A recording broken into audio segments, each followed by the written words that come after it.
my best friend.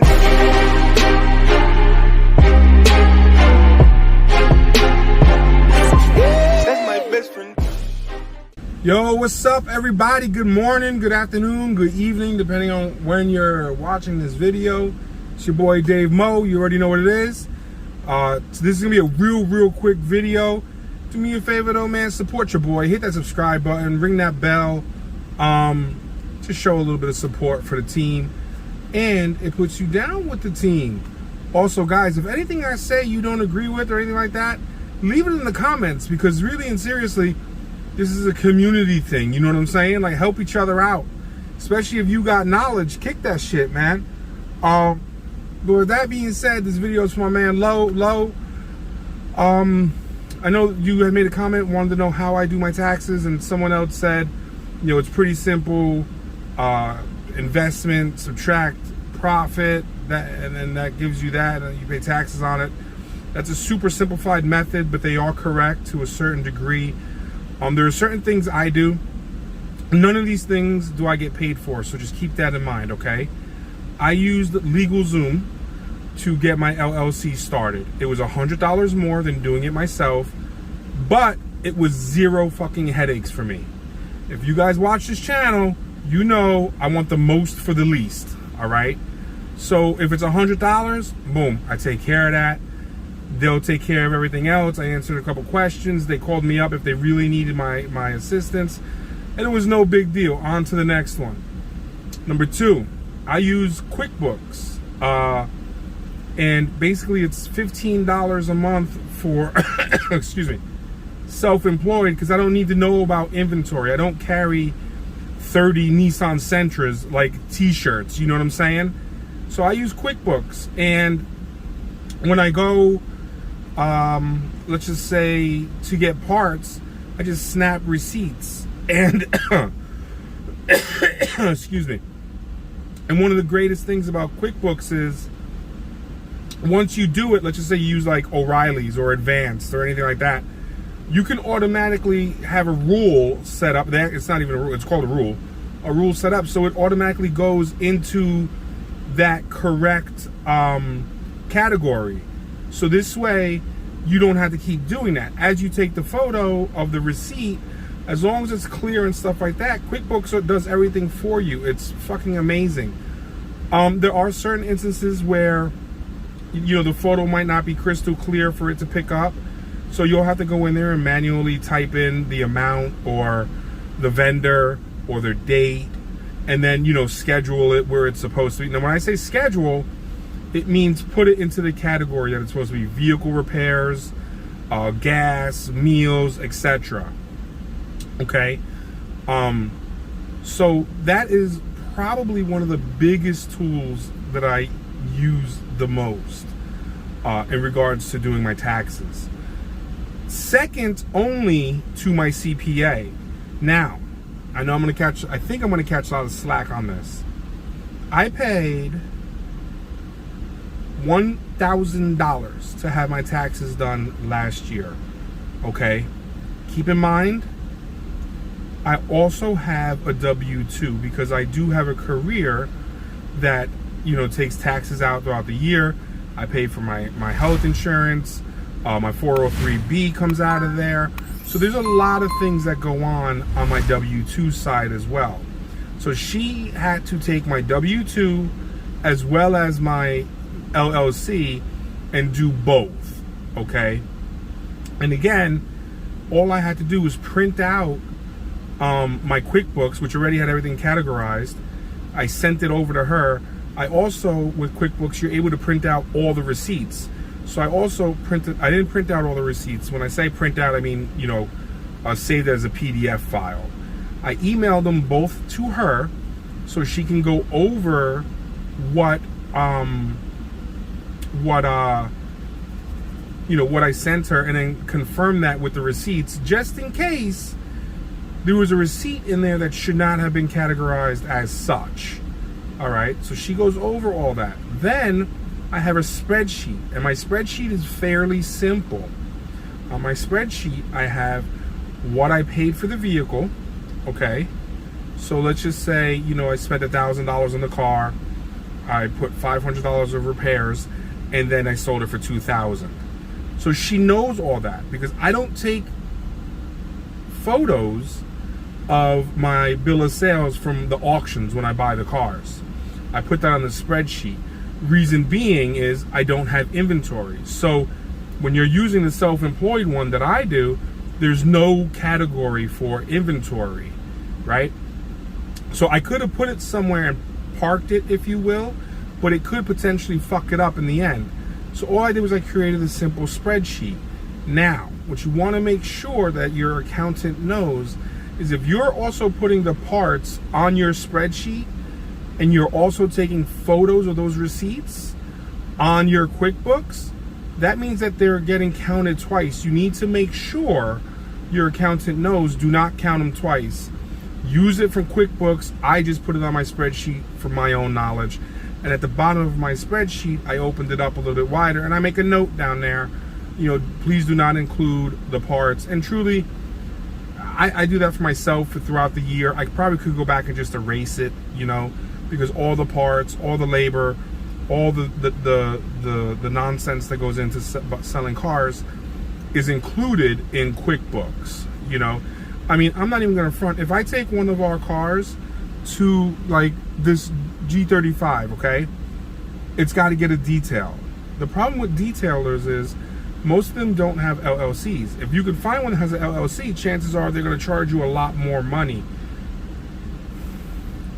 Depending on how you want to run it, you can only in Florida, and I'm assuming everywhere, write checks up to $600.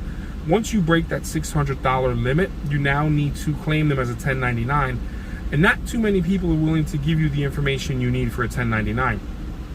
So I'll probably run it through the car wash. It's $7, and I'll take a picture of that $7, because at the end of the year, I don't give a fuck. At the end of the year, I do not give a fuck. Like, I want all my deductions, okay? So, and that's what I'll do. With that being said, there was a little bit of, I don't want to say controversy, but there was also a comment made where yesterday I had said, paying taxes is like an investment. So well, let me finish up with you, Lo. I apologize. And that's how I handle my taxes. My W-2 is simple. It prints out. I give it to my accountant. It's not a big deal. Everything else is just set up with QuickBooks. Hold on.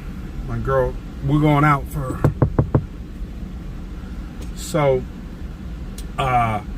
with QuickBooks, it's very simple. You don't have to worry about nothing. Just know it's business. And what you want to do is set up an appointment with a CPA and get a free consultation. Sit down with them, watch a bunch of YouTube videos from a bunch of YouTubers, and just get your questions ready. Be ready to answer them. For instance, meals, right? If you're doing something for your business and you go and eat lunch, that meal is considered a business meal. If you go out to eat dinner and you talk about your business, here babe, you talk about your business for a certain amount of time, and you need to know what that time is, that makes it a business dinner. I believe it's only 70% you get for the meals, but it's still better than nothing, right? Because we're car dealers, we walk a very fine line, okay? What do I mean by that? We're talking about gas now. So when I'm driving these cars, right, to test drive and everything else, I put gas in them. So for that, I just use a gas receipt. Now, you're not supposed to use gas receipts and mileage at the same time, right?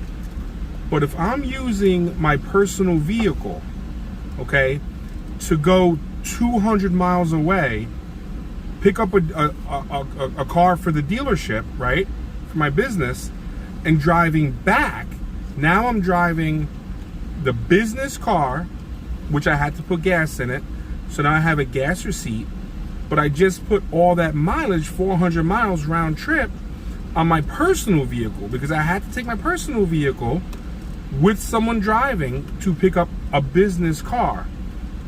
You want to speak to your accountant about that, because they need to know how to word that. Because you're not allowed to use gas receipts and mileage at the same time for most typical businesses. The particular business that we're in, you kind of need to know how to word it, because a lot of times you're using your personal vehicle to pick up a business vehicle and then bringing 2 cars back. Do you see what I'm saying?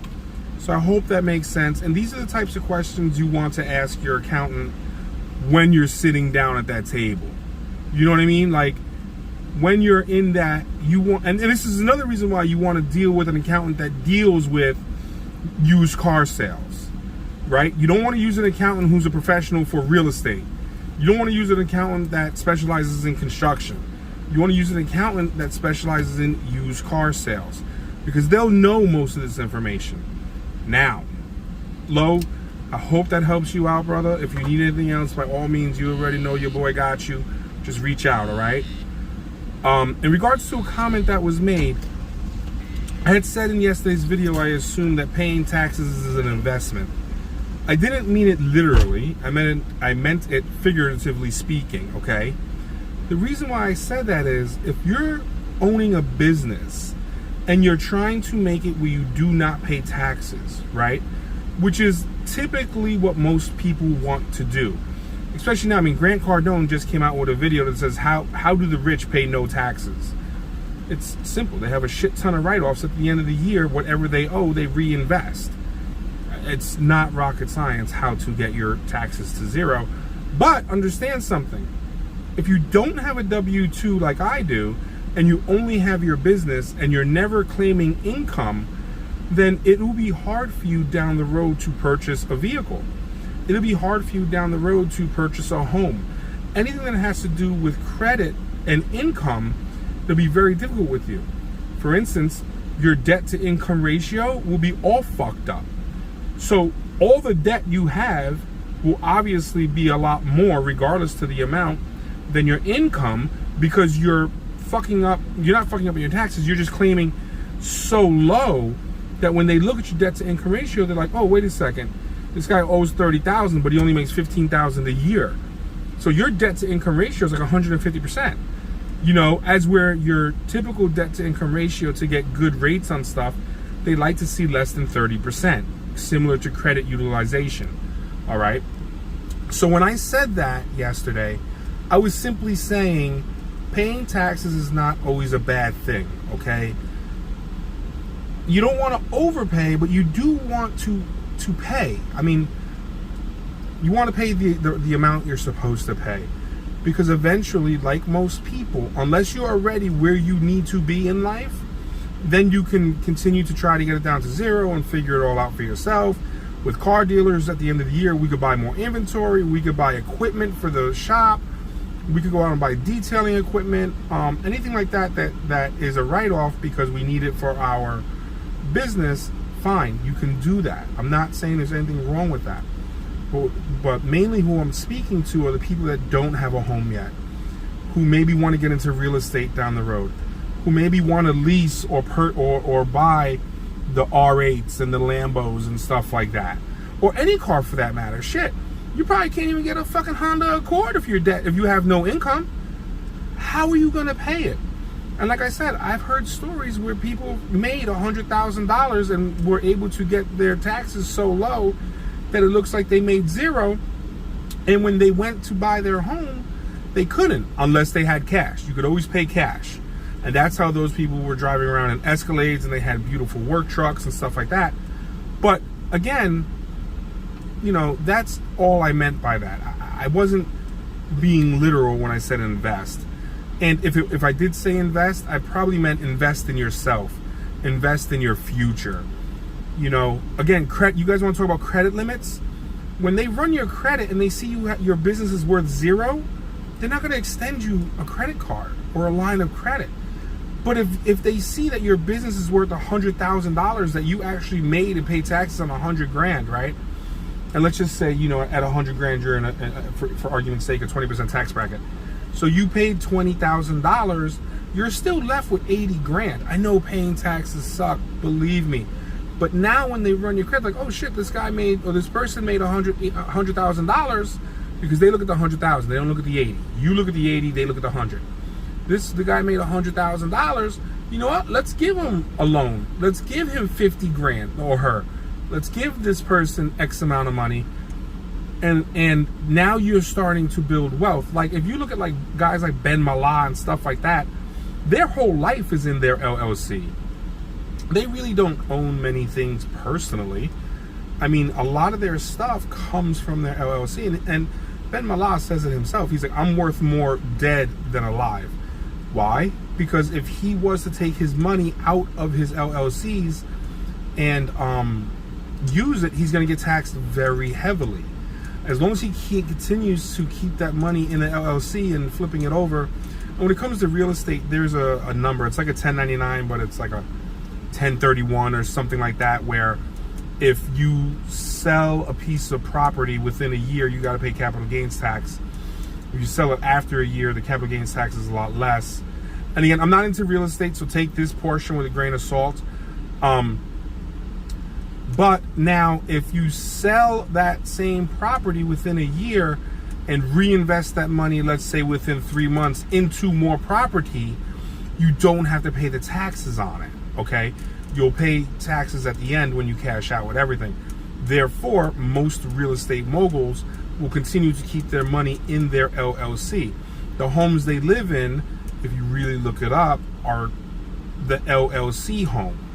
The LLC owns that property, and the LLC has a mortgage on it, and they'll pay it, and it'll be a tax write-off, but yet they're living there somewhat for free, depending on how you look at it, because they're still the owner of the LLC. And there's just a lot to it, all right? And again, this is where a strong CPA comes into play. But I hope this helped you guys out. I hope I cleared up the investment statement. I apologize for any confusion, of course. My intention is never to mislead you guys. And I have no problem saying, like I just said, I don't know that much about real estate.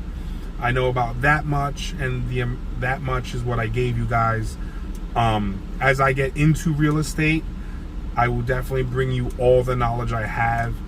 When it comes to cars, I feel like I have a lot of knowledge when it comes to cars. So at least car sales in Tampa, in Florida, Tampa to be specific. It's different in everyone's state. It's different in everyone's county. In certain instances, especially in Florida, county tax is different here. But I'll give you the knowledge that I have. And if you're taking the knowledge I have to a different state or county, just do your homework. But at least you have the meat and potatoes. You know what I'm saying? You have the facts, and now you just know how to search it and kind of figure it out. And I hope you do that.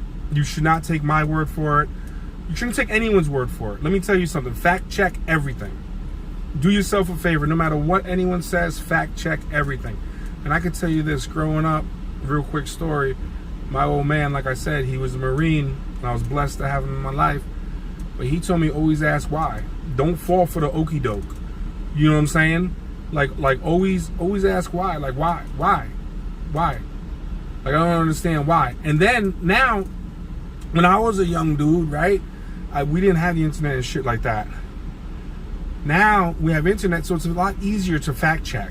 So my kids, well, my girls' kids, you know, I consider them mine.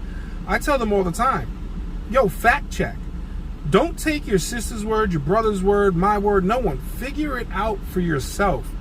I might tell you that the sky is blue because it reflects from the ocean, but don't take it as that. Figure it out, like Google it. I've given you a little bit of information.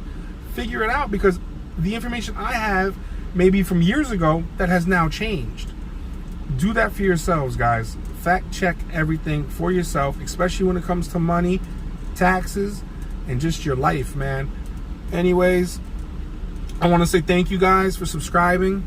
I want to say thank you guys for watching. I just want to say thank you for all the well wishes. You can tell in my voice, I'm getting there. You know, I'm getting there, and you know, I appreciate the support. So again, if you haven't subscribe, man. It doesn't hurt. It costs you nothing to hit that subscribe button, and it does so much for the team. Anyway, I'm gonna go. Take care of yourselves. Take care of your loved ones. Do what you gotta do. Make that bread. Don't get caught up, and do your own thing. All right? Yo, we out. That's my best friend.